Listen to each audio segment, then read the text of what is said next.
A pleasure once again meeting you for the 10:30 a.m. Prime Flash on My Media Prime Television. Cameroon has been ranked amongst the world's most corrupt countries according to a global ranking released by Transparency International on Tuesday. Cameroon is 144 out of 180 most corrupt countries for 2021. Joy Ngong tells us more. Made by the National Anti-Corruption Commission, CONAC, to fight corruption in the country, Cameroon still has a long way to go as far as curbing the social ill is concerned. Following the Corruption Perception Index of Transparency International, Cameroon scored a total of 24 out of 100 points, landing them on the position of 144 on 180 world's most corrupt countries. This equally places Cameroon on the list of the most corrupt countries in West and Central African sub-regions. The Transparency International Index uses a scale of 0 to 100, where 0 is highly corrupt and 100 is corruption-free, a ranking which is principally based on public sector corruption. Transparency International placed South Sudan at the bottom of the index with 11 on 100, followed by Syria and Somalia with 13. According to the Corruption Perception Index report, the deadly violence against protesters in Sudan is the main threat to human rights and democracy. Seychelles, on the other hand, emerged least corrupt country in sub-Saharan Africa with a score of 70 on 100. However, despite the remarkable progress made by sub-Saharan countries this year, over 44 out of 49 countries still score below 50. This, according to the report, reinforces the urgent need for African governments to implement existing anti-corruption commitments. Meanwhile, Denmark, New Zealand and Finland were classified as the least corrupt countries in the world. They are followed by Norway, Singapore, Sweden, Switzerland, the Netherlands, Luxembourg and Germany as the top 10 clean countries. The Corruption Perceptions Index is so far the most widely used and reliable global corruption ranking in the world. It is based on perceptions of corruption experts and business people on each country's public sector. Their analyses are drawn from institutions including the World Economic Forum and the World Bank. In a report published by the National Anti-Corruption Commission of Cameroon in September 2021, the forces of law and order and the finance sector were tagged the most corrupt sectors in Cameroon. Following the stampede incident that took place at the south entrance of the Olembe Stadium in Yaoundé on Monday, January 24, during or before the match pitting Cameroon and Comoros Island, our newsroom sampled the opinion of Yaoundé-based intellectuals who happens to have a virtual experience of the Olembe happening and gives us different ways to prevent these such happenings. Our reporter Colette Loom met with him. A report. Due to persistent series of fire incidents in the city of Yaoundé within a period of less than a week, with the case of Lice nightclub at Bastos, leaving over 16 persons dead and many injured. The fire burnt in a snack at exhaust, leaving material damage the house that took to flames at Mobi Omispor in Yaoundé. There is an urgent need for a remedy. Going by some Yaoundé city dwellers as we went down the streets of Yaoundé today to sample their views, many factors are involved, though most persons express themselves behind the camera. Renounce fire burns or incidents that we are having here in Cameroon should be based on the fact of negligence. Before somebody goes into such activities, first we need a technical control by our government. A lot havoc would have been avoided if negligence was not involved in all spheres. This aspect of carelessness, talking with respect to the fire incidents that were recorded in Leaf's nightclub and in other snacks, is carelessness, because people holding champagne bottles with fireworks around them, and so many of them concentrated in one area, and they are not being careful about what can happen. So the managers of these snack bars, the managers of these nightclubs were negligent. Leaf's nightclub When the incident happened, it brought a lot of fright into people, and people were struggling to run out. And there was only one way out, which is not normal. However, there is no problem without a solution. Even in the snacks at a source, it's a similar problem. It is incumbent for fire extinguishers to be installed in these snacks and nightclubs. And the security there, those around who are in charge of security, should be well trained on how to handle such issues, and they should be able to know how to use these fire extinguishers when need arises. Yaoundé city dwellers are therefore optimistic that subsequently stringent measures will be instituted in the capital. Africa Food President Samuel Eto'o has received 2.5 hectares of land at Abombang in the east region of the country to build a football stadium.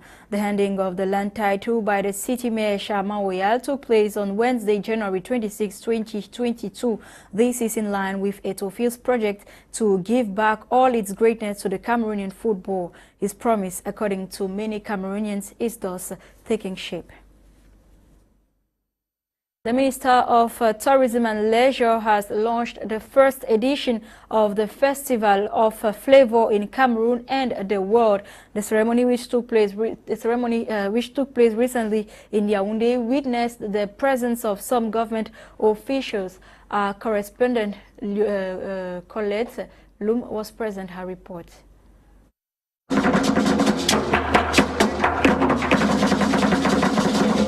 If you don't know where you're coming from, you cannot know where you're going to. It is on this note that the Minister of Tourism and Leisure, Bello Buba Maigari, and some government officials have converged at the Yaoundé Conference Center, January 25, in the launch of the first edition of the Festival of Flavour in Cameroon and the world, under the patronage of the Prime Minister, Joseph Dion Gouté, an initiative of Crespac. It is a festival for African medicine, so I'm inventor of 10 medical institutions. These are my inventions. I've been able to invent 8 medicinal African medicine. The ceremony, which will end January 29, is aimed at promoting Cameroon's culinary cultural value, especially made in Cameroon, with its rich and diversified cultural value. At the end of the launch, the minister called on Cameroonians in the cultural sector to table their problems to government to be resolved. On our feature page, we focused on the recurrence of a fire outbreak in the country. Eileen Sama spoke with safety expert and environmentalist Nyong Clement, who on some stringent preventive measures to be implemented by the state owners of recreation and amusement sports. Her report. Since the start of the new year 2022, Cameroon has witnessed a series of fire incidents across the national territory, a good number of which have claimed several lives. The most deadly was the Leaves nightclub fire outbreak caused by fireworks used at a party that claimed 18 lives and injured over 37 persons in Yaoundé. It takes stringent preventive measures to reverse the status quo, but according to quality health safety expert and environmentalist Nyong Clement, a number of factors are responsible for reoccurrence in fire outbreaks in Cameroon. After this situation happened, we have 16 deaths and a lot of material damage. However, these are situations that can be prevented if necessary preventive measures are being put in place by the owners of these nightclubs, even offices, in our homes, supermarkets. All these prevention measures can be applied. Knowing that fire, there are a lot of elements that can cause fire outbreak. In a milieu like this, where people consume alcohol and even smoke in the same place, so there's a high chance that there can be a fire outbreak. And looking at the number of people that are usually present at the same time in nightclubs, there is a high need to design an emergency evacuation plan. And in this emergency management plan, we identify possible causes of fire. The Quality Health Safety expert proposes these stringent measures to be implemented by the government. The government also should regulate this sector, and as before issuing license to the investor or the business owner, he has to be given some requirements, like he needs to present what is the emergency plan for his nightclub. We see a lot of nightclubs here in the world do not have exit doors, emergency exit doors, which the exit doors are doors usually just closed and is only open when there is an emergency.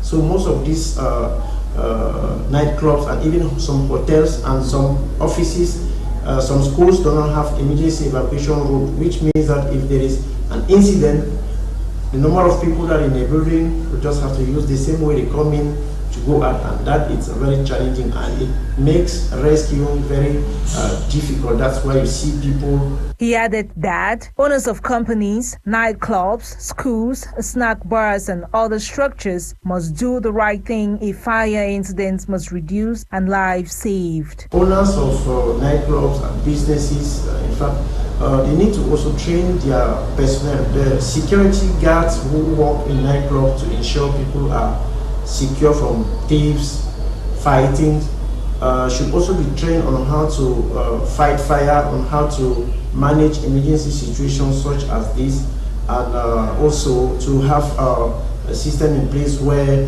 there is continuous verification if there are wound wires which can also cause fire, and so making sure that people don't smoke within the nightclub at that particular moment.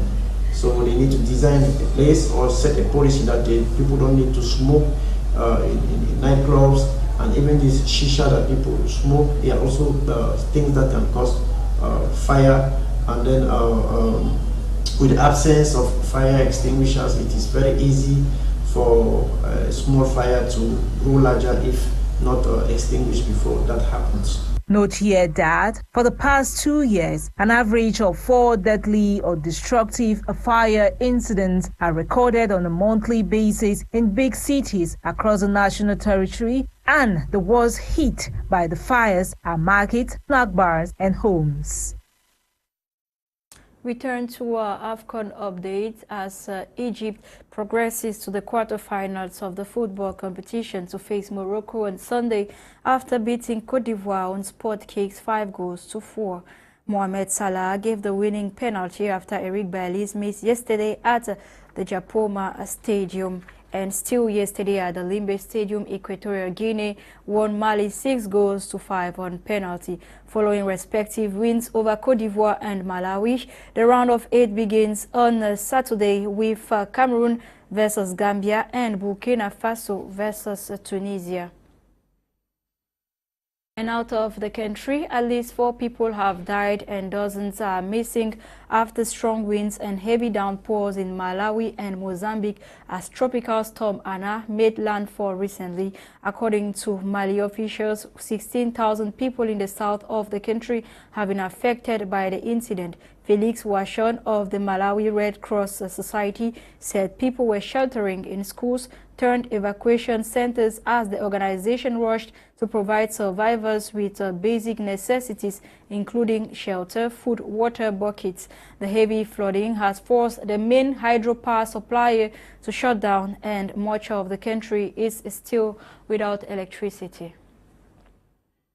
That was it for today's edition of Prime Flash, produced by Junior Pelama. Thanks for watching, faithful viewers.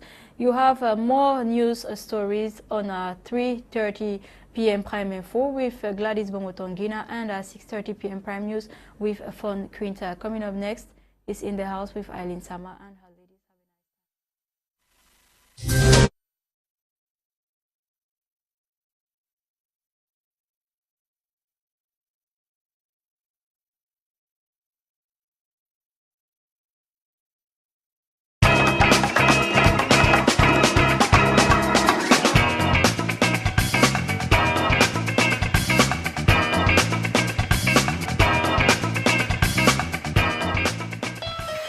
nice day. Are you in a relationship and you have